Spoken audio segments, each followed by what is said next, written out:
ഇഞ്ചി ഇത് 8 വെറൈറ്റി ഇഞ്ചി ഉണ്ട് കേട്ടോ. അത് 8 വെറൈറ്റി. ഇങ്ങനെ നമ്മള് ഈ എന്താണ് പറയാ, വേസ്റ്റ് മാനേജ്മെന്റിന്റെ ഒരു ടെക്നോളജിയാണ്. ടയറുകൾ റീസൈക്കിൾ ചെയ്ത് നമ്മൾ യൂസ് ചെയ്യുന്നത്. അത് വർഷങ്ങളായി.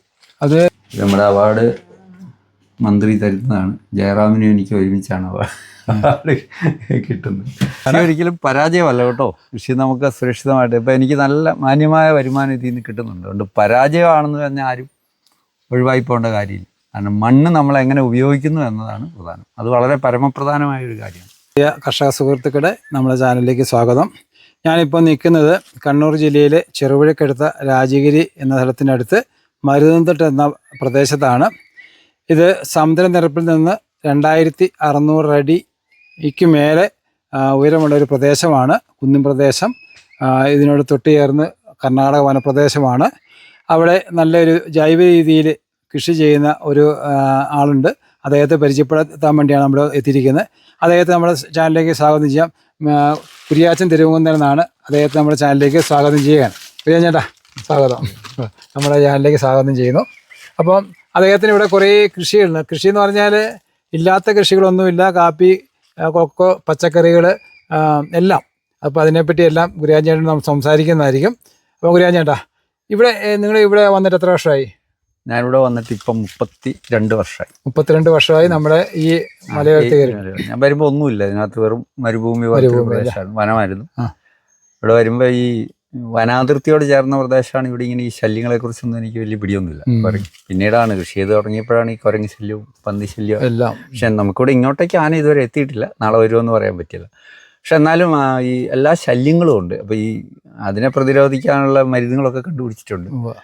പിന്നെ സമ്പൂർണ്ണമായിട്ടും ജൈവ രീതിയിലാണ് ചെയ്യുന്നത്. ഇൻഡോസെറ്റിൻ്റെ സർട്ടിഫിക്കറ്റോട് കൂടിയാണ് കൃഷി ചെയ്യുന്നത്. ഇപ്പം നിങ്ങൾ ഈ കാണുന്ന കൃഷികളെല്ലാം ഓർഗാനിക് കൃഷികളാണ്. ഗ്രോ ബാഗിലാണെങ്കിൽ ഇതെല്ലാം ഒരു വേറിട്ട ഒരു മെത്തേഡിലാണ് ഇതൊക്കെ ചെയ്യുന്നത്. അതിൽ ഈ ഞാൻ ഉപയോഗിക്കുന്ന വളങ്ങളെല്ലാം സ്വന്തം മെയ്ഡാണ്. എന്ന് പറഞ്ഞാൽ കമ്പോസ്റ്റുകൾ നിർമ്മിക്കേണ്ട BD ബയോഡൈനാമിക്കിൻ്റെ ലിക്വിഡ് മാനൂറുണ്ട്. അതിൽ ഹോമോ ഫാമിംഗ് എന്ന് പറയുന്ന ഒരു ടെക്നോളജി യൂസ് ചെയ്യുന്നുണ്ട്. അങ്ങനെ കുറേ ഐറ്റം രീതികളുണ്ട് ജൈവ രീതിയിൽ. പല ഭാഗത്തു നിന്നുള്ള രീതികൾ സംയോജിപ്പിച്ചുകൊണ്ട് കഴിഞ്ഞിട്ട് ഇപ്പോൾ പച്ചക്കറി കൃഷി ചെയ്യുന്നുണ്ടല്ലോ. ഏതെല്ലാം തരം പച്ചക്കറിയാണ് ചെയ്യുന്നത്? പച്ചക്കറി സീസണബിൾ ആയിട്ടാണ് ചെയ്യുന്നത്. സാധാരണ കൂൾ സീസണിൽ കാബേജ്, കോളിഫ്ലവർ, ബ്രൊക്കോളി, ലെറ്റ്യൂസ് അങ്ങനത്തെ എല്ലാം കൃഷി ചെയ്യാറുണ്ട്. ഇപ്പം അതിൻ്റെ സീസൺ അല്ലാത്തതുകൊണ്ടാണ്. പിന്നെ പഴങ്ങളായിട്ട് സ്ട്രോബെറി ഒക്കെ ആ കൂൾ സീസണിൽ ചെയ്യാൻ പറ്റുന്ന സ്ട്രോബെറി ഒക്കെ ചെയ്യുന്നു. സാധാരണ ഞാൻ ചെയ്തുകൊണ്ടിരുന്നതാണ്. ഈ വർഷം അതിൻ്റെ സീസൺ കഴിഞ്ഞു.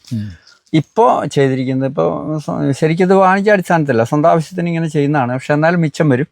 അതുകൊണ്ട് പിന്നെ തക്കാളി, പച്ചമുളക്, വഴുതന, വെണ്ട, പയർ ഇങ്ങനെയുള്ള ഇനങ്ങളാണ് ചെയ്യുന്നത്. ഇതിൽ ഈ പയർ ഹൈബ്രിഡ് ആണെങ്കിലും IHRൻ്റെ വെറൈറ്റിയാണ്. അർക്കാമംഗള എന്ന് പറയുന്നത് വളരെ നല്ല, നമ്മുടെ ഈ ക്ലൈമറ്റിന് രോഗബാധ വളരെ കുറവാണ്. ഇതിന് ജൈവ രീതിയിലുള്ള മെത്തേഡ് ഫോം ചെയ്തിട്ട് ഇപ്പോൾ വളരെ നല്ല റിസൾട്ടാണ്. ഇപ്പോൾ KVK ഒക്കെ വന്നത് കണ്ട് അതിൻ്റെ റിസൾട്ട് എടുത്ത് പോയിട്ടുണ്ട് ജൈവ രീതിയിൽ. ഞാൻ ജൈവവളം എന്ന് നിങ്ങൾ പറയുമ്പോൾ വെറും ചാണകം അങ്ങനെയല്ല. നമ്മൾ ഇതിനെ മൂല്യവർദ്ധിതമാക്കിയിട്ടാണ് യൂസ് ചെയ്യുന്നത്. അത് ഗുണബജല എന്ന് പറയുന്നത്. അത് വൃക്ഷായുർവേദത്തിലെ 5 വെർഷൻസാണ്. അത് പ്രധാനമായിട്ടും വരുന്നത് മത്സ്യ ഗുണബജല, മാംസ ഗുണബജല, മുട്ട ഗുണബജല, സസ്യ ഗുണബജല, ഗുണബജല. അപ്പം നമ്മൾ അതിൽ കുറേ സാധനങ്ങൾ വരുന്നുണ്ട്. പശുമൂത്രം, ചാണകം, തൈര്, പാല്, നെയ്യ്, എള്ള്, പിണ്ണാക്ക്, കടലപ്പിണ്ണാക്ക്, ബോൺ മീൽ, അങ്ങനെ കുറേ ഐറ്റംസ് വരുന്നുണ്ട്. ഇതിനെ ഡീകമ്പോസ്റ്റ് ചെയ്ത് 45 ദിവസം മുതൽ 90 ദിവസം വരെ വേണത് പ്രോസസ്സാവാൻ വേണ്ടി. പ്രോസസ്സാകും. പക്ഷെ പ്രോസസ്സായി വന്നു കഴിഞ്ഞാൽ അത് 100 മില്ലി 10 ലിറ്ററിലാണ്, 1 ലിറ്റർ 10 ലിറ്ററിലല്ല. അത്രയും ഡയലൂട്ടാണ്. കാരണം അത് ഫോളിയർ ആപ്ലിക്കേഷൻ ആണ് ഏറ്റവും നല്ലത്. ചോട്ടിലൊഴിക്കാനാണെങ്കിലും ഇതേ അളവിൽ നമ്മൾ 100 മില്ലി ഞാനിവിടെ ഉണ്ടാക്കി വെച്ചിട്ടുണ്ട്. നിങ്ങൾക്ക് കാണാം, ഏകദേശം 500 ലിറ്ററോളം ഉണ്ടാക്കി വെച്ചിട്ടുണ്ട്. എനിക്ക് മീൻ കച്ചവടക്കാരുടെ അടുത്ത് നിന്ന് വെറുതെ കിട്ടും. അപ്പോൾ അത് കിട്ടുമ്പോൾ നമ്മൾ അത് ഉപയോഗിച്ചുണ്ടാക്കി. അപ്പോൾ ബാക്കി നിങ്ങൾ കാണുന്ന കൃഷികളെന്ന് പറയുന്നത് മെയിൻ ക്രോപ്സ് കാപ്പി, ഏലം, കുരുമുളക്, കൊക്കോ, ജാതി, മാവ്, മൂവാണ്ടൻ മാവ്. നല്ലൊരു വരുമാനമാണ് ഇവിടെ. നമ്മൾ ആരും അങ്ങനെ ഇതുണ്ട്. അപ്പോൾ കൊക്കോയൊക്കെ നല്ല കണ്ടില്ലേ. അപ്പം ഇതിനെല്ലാം നമ്മൾ യൂസ് ചെയ്യുന്നത് ഈ ഒരു വളക്കൂട്ടുകളാണ്, കമ്പോസ്റ്റ്. ഇതൊക്കെ കുറേ കായ പറിച്ചതാണ്. അത് ആ ചുവന്ന കളറുള്ളത് വേണമെങ്കിൽ ഒന്ന് എടുക്കാം. നല്ല മനോഹരമായിട്ടുള്ളൊരു സംഭവം. അത് അങ്ങോട്ട് ഇറങ്ങിയെന്നാൽ ശരിക്കും അങ്ങനെ കുറേ നന്നായിട്ട് കായ. ഇതിന്റെ ഈ ഇപ്പൊ നമ്മൾ കൂടുതൽ ഉത്പാദിപ്പിച്ച് കഴിഞ്ഞാൽ മാർക്കറ്റിംഗ് ഒക്കെ എങ്ങനെയാ? ഞാൻ മാർക്കറ്റിങ്ങിന് യാതൊരു പ്രശ്നമില്ല, എത്ര ഉണ്ടെങ്കിലും എടുക്കാനാണ് അതിൻ്റെ. അതായത് ഇപ്പോൾ എന്നെ സംബന്ധിച്ച് എനിക്ക് സർട്ടിഫിക്കറ്റ് ഉണ്ട് ഇൻഡോസെറ്റിൻ്റെ. ഈ സർട്ടിഫിക്കറ്റിൻ്റെ ഒരു കോപ്പി അടക്കം. ഈ സർട്ടിഫിക്കറ്റ് എന്ന് പറയുന്നത് അത്ര വെറുതെ അല്ല, കാരണം 28 വർഷമായി ഞാൻ സർട്ടിഫിക്കറ്റോട് കൂടി കൃഷി ചെയ്യുന്നു ഇൻഡോസെറ്റ്. അപ്പം അത് കിട്ടുക എന്നുള്ളതും എളുപ്പമല്ല. അപ്പം നിങ്ങൾക്കറിയാം, ഈ അവർ റാൻഡം ഇൻസ്പെക്ഷനാണ് ഇപ്പോൾ നടത്തുന്നത്. അവർ വന്നിട്ട് മണ്ണ്, വെള്ളം, കായ്, പൂവ്, ഇല, തണ്ട് എല്ലാം ശേഖരിച്ചു പോകും. ഇപ്പോൾ വരുന്നത് ചിലപ്പോൾ സ്വിറ്റ്സർലൻഡിൽ നിന്നായിരിക്കും, ചിലപ്പോൾ ആസ്ട്രേലിയയിൽ നിന്നായിരിക്കും. ഈ പരിശോധനയ്ക്ക് വരുന്ന ഇൻസ്പെക്ടർ അത്രയും അങ്ങനെയുള്ള ഒരാളാണ്. ഭാഷ പോയിട്ട് അദ്ദേഹം ഒരു ലൊക്കേഷൻ ഇട്ട് നമ്മുടെ GPS നമ്പർ, നമ്മളെ ഫാം, വെരി ഷ്യൂർ ഫാം, ഇതാണ് എൻ്റെ ഫാം. അപ്പോൾ അവർ നോക്കും, സ്കെച്ചുണ്ട്. ആ സ്കെച്ച് വെച്ച് നോക്കിയിട്ട് അവർ സാമ്പിൾ എടുക്കുക. നമുക്കൊന്നും ചെയ്യാൻ പറ്റത്തില്ല. എന്നിട്ട് ആ സാമ്പിളിൻ്റെ അടിയിൽ നമ്മൾ സൈൻ ചെയ്ത് കൊടുക്കുമ്പോൾ അവരാണ് കൊണ്ടുപോയി ടെസ്റ്റ് ചെയ്യുന്നത്. അതിൽ എനി കെമിക്കൽസ് എന്തെങ്കിലും ഉണ്ടെന്ന് പറഞ്ഞാൽ അപ്പോഴത് ബാൻ ചെയ്യും. അപ്പോൾ ഇത് വർഷങ്ങളായി തുടരുന്ന ഒരു രീതിയാണ്, ഇതുവരെ നമ്മൾ ചെയ്തിട്ടില്ല. അപ്പോൾ ഈ രീതികളൊക്കെ നമുക്ക് കാണാവുന്നതാണ്. ഇത് ഈ ഗ്രോ ബാഗിൽ ഈ പച്ചമുളക്, ഈ തക്കാളി, ബജ്ജിമുളക്, അതാ നിൽക്കുന്നു ബജ്ജിമുളക്. അവിടെ ഇപ്പോൾ ഉണ്ട്, എന്നാലും പ്രശ്നമില്ല, നമുക്ക് കിട്ടുന്നുണ്ട്. ആ രീതിയിൽ ഇത് ചെയ്യുന്നതിനൊരു മെത്തേഡുണ്ട്. ഇത് മുഴുവൻ ഇതിനടിയിൽ അടയ്ക്കാത്തതുകൊണ്ടാണ്. ഇപ്പോൾ ഡീകമ്പോസ്റ്റായ അടയ്ക്കാത്തതുണ്ട്. അപ്പോൾ വായു ഫെർമെൻറ്റേഷൻ ഉണ്ട്. അത് ഈസി ആയിട്ട് ഇങ്ങനെ എടുത്ത് വെക്കാം, വെയിറ്റ് ഇല്ല. ഇത് കുറേ വിറ്റ് പോയതാ. ഇത് ഞാൻ ഇത് രോഗബാധയൊക്കെ എങ്ങനെയുണ്ട്? ഇത് ഈ ഇങ്ങനെ കോൺസെൻട്രേറ്റഡ് ആയി മെല്ലെ ഒന്ന് പൊക്കിയാൽ മതി. വെയിറ്റ് തീരെ കുറവാണ്. അതായത് പൊതുവെ നമ്മൾ കോൺസെൻട്രേറ്റഡ് ആയിട്ടുള്ള ഇതിനുള്ള ന്യൂട്രീഷൻസ് എല്ലാം കിട്ടുന്നത് കൊണ്ട് ഒരുവിധം പ്രതിരോധശേഷി സ്ട്രോങ് ആണ്. അതുകൊണ്ട് രോഗബാധ വളരെ കുറവാണ്. പിന്നെ ചെറു കീടങ്ങളൊക്കെ വന്ന് ഇപ്പോൾ തക്കാളിക്ക് ഒരു പുഴുവരിക്കുവോ അങ്ങനെ ചെയ്യുന്നത് നമ്മളെ സംബന്ധിച്ച് അതൊരു ഭീകര നഷ്ടമൊന്നുമല്ല. രോഗങ്ങളില്ലെന്ന് വെച്ചാൽ രോഗങ്ങളുണ്ട്. ഇപ്പം നമ്മൾ കോവല, ഇതെല്ലാം നമ്മൾ തക്കാളിയൊക്കെ നല്ല സൂപ്പറായിട്ട് ഇത് നോക്കിയാൽ അറിയാം. നമ്മൾ പലരും പറയും നമുക്കിതൊന്നും ഇവിടെ അങ്ങനെ പിടിക്കുകയില്ല. അത് ഇതെല്ലാം ഒരു കാര്യം നമ്മൾ മനസ്സിലാക്കേണ്ടത്, ഇത് ശരിയായ പരിചരണവും ശ്രദ്ധയും കൊടുത്തു കഴിഞ്ഞാൽ ഇത് ഉണ്ടാവും. അത് എടുക്കാൻ പറ്റും. കാരണം മറ്റേ ധാരണ നമുക്ക് തെറ്റാണ്. കാരണം വെച്ചാൽ ഇതിപ്പോൾ നമ്മുടെ ദൃഷ്ടിയിൽ കാണുന്നതാണ്. കാരണം ഇതേ ഈ 2600 സംതിങ് അടി ഹൈറ്റിലുള്ളൊരു പ്രദേശത്ത് ഇതുപോലെ കൃഷി ചെയ്ത് വിജയിപ്പിക്കുക എന്ന്, അത് ഓർഗാനിക് രീതിയിൽ. ഇന്നിപ്പോൾ പലരും പറയുന്ന ഫെർട്ടിലൈസർ ഉപയോഗിച്ചിട്ട് പോലും കിട്ടുന്നില്ല എന്ന് പറയാം. അപ്പോൾ അത്രയും നല്ല രീതിയിൽ ചെയ്ത് വിളവ് കണ്ടാൽ നിങ്ങൾക്ക് അറിയാം, ഇത്ര നല്ല തക്കാളിയൊക്കെ പിടിക്കുന്നത് നമ്മൾ കർണാടകത്തിലും തമിഴ്നാട്ടിലൊക്കെ പോയാൽ പോലും ഇത്രയും കാണുന്നുണ്ടെന്ന് എനിക്ക് തോന്നുന്നു. വെണ്ടയൊക്കെ രാവിലെ ഹാർവെസ്റ്റ് ചെയ്ത വെണ്ട, ഇഞ്ചി എല്ലാം ഉണ്ട്. ഇഞ്ചി ഇത് 8 വെറൈറ്റി ഇഞ്ചി ഉണ്ട് കേട്ടോ. അത് 8 വെറൈറ്റി. ഇങ്ങനെ നമ്മള് ഈ എന്താണ് പറയുക, വേസ്റ്റ് മാനേജ്മെന്റിന്റെ ഒരു ടെക്നോളജിയാണ്. ടയറുകൾ റീസൈക്കിൾ ചെയ്ത് നമ്മൾ യൂസ് ചെയ്യുന്നത്. അത് വർഷങ്ങളായി. അത് സീഡ്ലെസ് ലെമൺ ആയിരിക്കും അല്ലേ? അല്ലല്ല, അത് ഈ വെള്ളം കുടിക്കുന്ന ഒരു സാധനം ഇല്ലേ, ഒടിച്ചൂത്തി പോലത്തെ. അതിന്റെ സീഡുണ്ട്. ഞാനതൊരു കമ്പ് കൊണ്ടുവന്ന് നട്ടിട്ട് അതുപോലെ ഇരിക്കുന്ന അങ്ങനെ. ഇതൊക്കെ പിന്നെ നമ്മളല്ലേ കാന്ത, ഇത് ഇങ്ങനെ ചെയ്തിട്ട് ഇപ്പം ഇത് കുറേ എണ്ണം പിന്നെ മാർക്കറ്റ് ചെയ്ത് പോയതാണ്. കാരണം ഇവിടെ ഈ ധാരാളം ആളുകൾ ഇങ്ങനെ വരും. അപ്പം അവരെ സംബന്ധിച്ച് അവർ ചില കുടുംബങ്ങളൊക്കെ വരുമ്പോൾ അവർക്ക് 5 വെണ്ട, 5 പച്ചമുളക് ഒക്കെ വേണമെന്ന് പറയും. എടുത്തു കൊടുത്തു. അവർ വണ്ടിയെ കയറ്റി. ഇത് വെയിറ്റ് ഇല്ലല്ലോ. അവർ പറയുന്നത് ഞങ്ങൾക്ക് ഭയങ്കര സന്തോഷമാണ്, ഇത് നമുക്ക് അവിടെ കൊണ്ടുവച്ച് നനച്ചാൽ മതിയല്ലോ. നിങ്ങൾ കോവൽ 2 വെറൈറ്റി. അത് ഉണ്ട നല്ല വലിപ്പമുള്ളത് 2 വെറൈറ്റി. നീളമുള്ളതുകൊണ്ട് 2 സൈസ് ഉണ്ട് അല്ലേ? കപ്പയുണ്ട് താഴെ. കപ്പ ഇതല്ല, കപ്പയും കാര്യങ്ങളൊക്കെ താഴെ നമുക്ക് എടുക്കാം. വേറെ കൃഷിയുണ്ട്, അത് കാണിച്ചു തരാം. നമുക്ക് അങ്ങോട്ട് പോവുകയാണ്. ധാരാളം പൂച്ചെടികളുണ്ട്. നമ്മുടെ ഒരു ബലഹീനത, എവിടെ കണ്ടാലും നമ്മളിങ്ങനെ. ഇപ്പം കുര്യാഞ്ചേട്ടന് കുറേ അവാർഡുകൾ, സംസ്ഥാന അന്തർ സംസ്ഥാന അവാർഡുകൾ കിട്ടിയിട്ടുണ്ട് ജൈവ രീതിയിൽ കൃഷി ചെയ്തതിനെ പറ്റി കണ്ടുപിടുത്തങ്ങൾക്കൊക്കെ ആയിട്ട്. അതിപ്പോൾ നമ്മൾ കുര്യാഞ്ചേട്ടൻ നമ്മളെ ആയിട്ട് കാണിച്ചു തരുന്നതായിരിക്കും. കുര്യാഞ്ചേട്ടാ, അവാർഡുകളൊക്കെ നമ്മളെ ജനങ്ങളൊന്ന് കാണട്ടെ. കാരണം ജനങ്ങളെ കണ്ട് ബോധ്യപ്പെടുത്തിയാലേ കാര്യമുള്ളൂ. ഇതാണ് നമ്മുടെ അവാർഡുകൾ. കുര്യാഞ്ചേട്ടൻ ഏതൊക്കെ എന്ന് പറഞ്ഞ്. ഇത് സ്റ്റേറ്റ് അവാർഡാണ്. ആദ്യത്തെ ജൈവ കർഷകനുള്ള സ്റ്റേറ്റ് അവാർഡാണ്. 1,00,000 രൂപയും പ്രശസ്തി പത്രവും ഈ അവാർഡുമാണ് കിട്ടുന്നത് 2021. ഇത് സരോജിനി ദാമോദരൻ ഫൗണ്ടേഷൻ ജില്ലാ അവാർഡ്, വർഷം 2019. ഒരു അവാർഡും കൂടെ ഉണ്ട്. അഗ്രോസ് എന്ന് പറയുന്നൊരു അന്താരാഷ്ട്ര സംഘടന, അതിങ്ങനെ എടുത്തില്ല. ഇത് നമ്മുടെ കാട്ടുപന്നിക്കുള്ള റെപ്പലൻ മെഡിസിൻ കണ്ടുപിടിച്ചതിന് KVK നൂതന ആശയത്തിന് തന്ന അംഗീകാരമാണ്. ഇതിൻ്റെ സർട്ടിഫിക്കറ്റ് അവിടെയാണ്. ഇത് നമ്മുടെ അവാർഡ് മന്ത്രി തരുന്നതാണ്. ജയറാമിനും എനിക്ക് ഒരുമിച്ചാണ് അവാർഡ് കിട്ടുന്നത്. ഇത് സി ന്യൂസിന്റെ അവാർഡാണ്, സംസ്ഥാനത്തെ ഏറ്റവും നല്ല ജൈവകർഷക സി ന്യൂസ് അവാർഡ്. ഭയങ്കര സംഭവമാണ് കണ്ട്, നല്ല മനോഹരം. ഇത് ജില്ലാ തലത്തിലുള്ള ആത്മയുടെ ഡെമോൺസ്ട്രേഷൻ അവാർഡ്, ഇങ്ങനെ ഈ മെത്തേഡ് ഫോം ചെയ്യുന്നുണ്ട്. ഇത് ടാറ്റ വൈറോൺ അവാർഡ്, ടാറ്റ കമ്പനി അവരുടെ അവർ തരുന്നു. പിന്നെ കുറേയേറെ മറ്റ് സംഘടനകൾ അങ്ങനെയുള്ള അവാർഡുകൾ കുറേ ഉണ്ടല്ലോ, താഴേക്ക് കുറേ ഇവിടെ എടുത്ത് വെച്ചിട്ടുണ്ട്. അവാർഡുകളേ ഉള്ളൂ. അപ്പോൾ അതൊന്നും ഇപ്പോൾ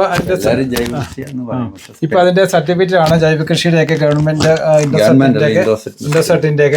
അത് വളരെ പ്രധാനപ്പെട്ട ഒരു സർട്ടിഫിക്കറ്റ് ആണ്. അത് കിട്ടുക എന്നുള്ളത് വളരെ എളുപ്പമുള്ള കാര്യമല്ല. ഗുരുരാജേട്ടൻ നേരത്തെ പറഞ്ഞു അതിനെപ്പറ്റി ഏകദേശം. ഇതുണ്ടോ, ഇതിൽ കായകളുണ്ട്, പഴുത്ത കായുണ്ട്. ഞാൻ കാണിച്ചു തരാം, അത് നിങ്ങൾക്ക് കാണിക്കാവുന്നത്. കാരണം മുഴുത്ത കായാണ്, പഴുത്ത കായാണ്. ഇത് നല്ല വലിപ്പമുള്ള കായാണ്. ഇത് പൊട്ടിച്ചു നോക്ക്, ഫുള്ള് പരിപ്പാണ്.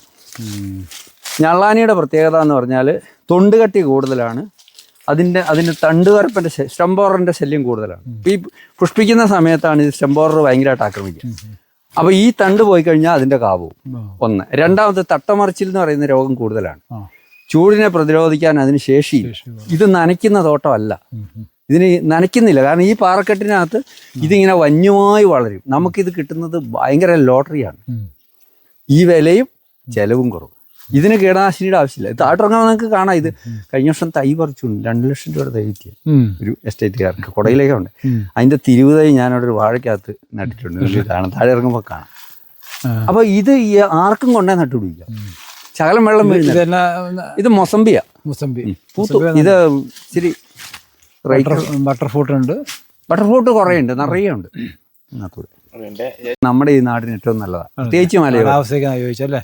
ഈ വനറാണി എന്ന് പറയുന്ന ഈ ഇനം വളരെ നല്ലൊരു ഇനമാണ്. പ്രിയ കർഷക സുഹൃത്തുക്കളെ, നിങ്ങൾ ശ്രദ്ധിച്ചിട്ടുണ്ടാവുമെന്ന് വിചാരിക്കുന്നു. കണ്ടോ, ഇതിൻ്റെ ഒരു നമ്മുടെ ഒരു പ്രത്യേകത, തട്ടുകളാക്കിക്കൊണ്ട് ഭൂമിയെ പരുവപ്പെടുത്തിയെടുത്ത് കൃഷിക്ക് അനുയോജ്യമായ രീതിയിലെടുത്ത ഒരു പ്രദേശമാണ്. നമുക്കറിയാം, നമ്മളൊക്കെ സാധാരണ സമതലങ്ങളും ഉള്ള സ്ഥലങ്ങളിലൊക്കെയാണ് കൃഷി ചെയ്യുന്നത്. അപ്പോൾ അവിടെ നിന്ന് വ്യത്യസ്തമായിട്ട് കല്ലും കൂട്ടമാണ് മുഴുവൻ. അവിടെ നമ്മൾ പണിയെടുത്ത് കയ്യാലെ വെച്ച് അതിൻ്റെ രീതി ചെയ്തിട്ടാണ് ഇവിടെ ചെയ്തിരിക്കുന്നത്. കണ്ടോ, മുഴുവൻ തട്ടുകളാണ്. ഈ കല്ലുകൾ ഒരു ഗുണം വെച്ചാൽ കല്ലുകൾ ഒതുങ്ങി കിട്ടുകയും ചെയ്യും, കൃഷി ചെയ്യുകയും ചെയ്യാം. സുഹൃത്തുക്കളെ, ഇപ്പം നമ്മൾ ചേന കൃഷിയൊക്കെ കാണുന്നത് ഗുരുരാജൻ അതിനെപ്പറ്റി കൂടുതൽ പറയും. ചേനയുണ്ട്, ഇഞ്ചി നട്ടിട്ടുണ്ട്, ഇഞ്ചി മുളയ്ക്കുന്നേ ഉള്ളൂ. താഴെ ഏലമുണ്ട്, കാച്ചിലുണ്ട്, ചെറുകിഴങ്ങുണ്ട്, എല്ലാം ഇറങ്ങിപ്പോണം. എല്ലാം എടുക്കാം. പിന്നെ പപ്പായ ഉണ്ട്. എല്ലാം ഗുരുരാജൻ നമ്മളോടത് കുരുമുളക് ഉണ്ട് അതിനകത്ത് വെച്ചിട്ട്. ഇത് ഏതാ കുരുമുളക് ചേട്ടാ? ഇത് കുതിരവാലിയാണ്. കുതിരവാലി അല്ലേ. നാടൻ ഇനങ്ങളാണ് നമ്മൾ അധികവും ചെയ്തിട്ടുള്ളത്. ഇത് പയ്യാനിയിലാണ് ചെയ്തിരിക്കുന്നത്. എല്ലാം പയ്യാനി അല്ല, പയ്യാനിക്കാല് കിട്ടാൻ ബുദ്ധിമുട്ടായതുകൊണ്ട് ഉള്ളതിൽ ചെയ്തു. അപ്പോൾ ഗുരുരാജേട്ടന് നമ്മളിവിടെ വന്നൊരു ഗിഫ്റ്റ് തന്നതാണ്. റെഡ് ലേഡി ഇനത്തിൽപ്പെട്ട ഒരു പപ്പായയുടെ പഴമാണ്. നല്ല വലിപ്പമുണ്ട്, ഒരു ഏകദേശം 2-2.5 കിലോ ഉള്ളൊരു പഴമാണ്. അപ്പോൾ ഇത് നമ്മുടെ കൃഷിയെടുത്ത് ചെയ്തതാണ്. കണ്ടോ, നമ്മൾ നോക്കി അറിയാം. നല്ല കേട്ടോ. അപ്പോൾ എല്ലാം ഉണ്ട്. കണ്ടോ, പയർ. ഇത് IIHR അർക്കാമംഗള എന്ന് പറയുന്ന പിന്നെ ഇനം പയറാണ്. ഏറ്റവും നല്ല പയറാവും കേട്ടോ, സോഫ്റ്റാണ്, ഇത് നാരാവുകയല്ല. ഇതിനകത്ത് മണി എന്തരം ഉണ്ട്? ഇഷ്ടംപോലെ മണിയുണ്ട്. എന്നാൽ ഇത് മീറ്റർ പയറല്ല കേട്ടോ, തെറ്റിദ്ധരിക്കരുത്. നിറച്ച് കൊലകളായി കായ്ക്കും. അപ്പം ഞാനിതാണ് ചെയ്യുന്നത്. നല്ല രുചികരമായ പയറാണ്. തട്ടാതിങ്ങ് പറിച്ച് കുറേ പറിച്ചതാ. എന്നാ തൂക്കാന്നറിയാം പയർ. കിഴങ്ങാണ്. നനകിഴങ്ങ് കുറേ ഉണ്ട്. അപ്പുറത്തുള്ളത് ചെറുകിഴങ്ങാണ്, ഈ കല്ലിനപ്പുറം വയ്ക്കുന്നത്. ഏതാണ്ട് ഇതിൻ്റെ എല്ലാം ഇല ഒരുപോലെ തോന്നും, തെറ്റിദ്ധരിക്കരുത്. അപ്പോൾ ഈ വക സാധനങ്ങളൊക്കെ കൃഷി ചെയ്തിട്ടുണ്ട്. ഇത് ഈ മറ്റേ ഇവരുടെ വഴുതനയാണ്, IIHR കൊലകളായിട്ടുണ്ടാവുന്ന ഒരു വെറൈറ്റി. സുഹൃത്തുക്കളെ, നമ്മൾ ഇന്നിപ്പം കുറേ കാര്യങ്ങൾ കണ്ടു. കാച്ചിൽ, കപ്പ, വാഴ, അതിൻ്റെ ഇങ്ങനെയുള്ള എല്ലാ ഐറ്റം, ചെറുകിഴങ്ങ്, നനകിഴങ്ങ്, മുള്ളൻ കിഴങ്ങ് എല്ലാം കണ്ടു. ഇത് നിങ്ങൾ മനസ്സിലാക്കിയൊക്കെ നമ്മൾ നിൽക്കുന്നത് കണ്ടോ, കല്ലും കൂട്ടത്തിൽ. ഒരു കല്ലിൽ നിന്ന് മറ്റേ കല്ലിലേക്ക് ചാടണം, നടക്കാൻ പറ്റത്തില്ല. അങ്ങനെയുള്ള സ്ഥലത്തൂടെയാണ് നമ്മളിപ്പം. ആ സ്ഥലത്താണ് കൃഷി ചെയ്ത് ഈ ഗുരുരാജേട്ടനെ വിജയിപ്പിച്ചിരിക്കുന്നത്. അപ്പം നമ്മുടെ ഇന്നത്തെ ഈ പരിപാടിയിൽ പങ്കെടുക്കുകയും നമുക്ക് കർഷകർക്ക് വേണ്ട വിധത്തിലുള്ള ഒരു ബോധ്യം കൊടുക്കുകയും ചെയ്ത ഗുരുരാജേട്ടന് എല്ലാ നന്ദി അറിയിക്കുകയാണ്. കൃഷി ഒരിക്കലും പരാജയമല്ല കേട്ടോ. കൃഷി നമുക്ക് സുരക്ഷിതമായിട്ട് ഇപ്പം എനിക്ക് നല്ല മാന്യമായ വരുമാനം ഇതിൽ നിന്ന് കിട്ടുന്നുണ്ട്. അതുകൊണ്ട് പരാജയമാണെന്ന് പറഞ്ഞാൽ ആരും ഒഴിവായി പോകേണ്ട കാര്യമില്ല. കാരണം മണ്ണ് നമ്മൾ എങ്ങനെ ഉപയോഗിക്കുന്നു എന്നതാണ് പ്രധാനം. അത് വളരെ പരമപ്രധാനമായ ഒരു കാര്യമാണ്. ഓക്കെ, മണ്ണറിഞ്ഞ് കൃഷി ചെയ്യുക. മണ്ണറിഞ്ഞ് കൃഷി അതാണ്. അപ്പം പ്രിയ സുഹൃത്തുക്കളെ, നമ്മളെ ഇന്നത്തെ വീഡിയോ ഇവിടെ അവസാനിക്കുകയാണ്. ഇന്നത്തെ വീഡിയോ കൊണ്ട് നിങ്ങൾക്ക് പ്രയോജനം കിട്ടുമെന്ന് നമ്മൾ വിചാരിക്കുന്നു. കാരണം നമ്മൾ ചെയ്യുന്ന വീഡിയോകളെല്ലാം കൃഷിക്കാരോട് നേരിട്ട് ബന്ധപ്പെട്ട് അവരുടെ അനുഭവങ്ങളൊക്കെ ഉൾക്കൊള്ളിച്ചുകൊണ്ടാണ് ചെയ്യുന്നത്. അത് നിങ്ങൾക്ക് കൂടുതൽ ഗുണപ്രദമാകാൻ വേണ്ടിയാണ് ചെയ്യുന്നത്. നമ്മൾ ഈ കുന്നും മലയിലൊക്കെ കയറി നിങ്ങൾക്ക് നോക്കി അറിയാം, ഇതിൻ്റെ കല്ലും കൂട്ടാണ് കംപ്ലീറ്റ്, കല്ലിൻ്റെ മുകളിൽ കല്ല്. അപ്പം ഇത് നമ്മുടെ ഇതിൻ്റെ കാര്യങ്ങളൊക്കെ നമ്മുടെ താഴെ നമ്പർ കൊടുക്കുന്നുണ്ട്. അപ്പോൾ നിങ്ങൾ അവരോട് ബന്ധപ്പെടുക. അപ്പം വീണ്ടും കാണുന്നവരെ ബൈ.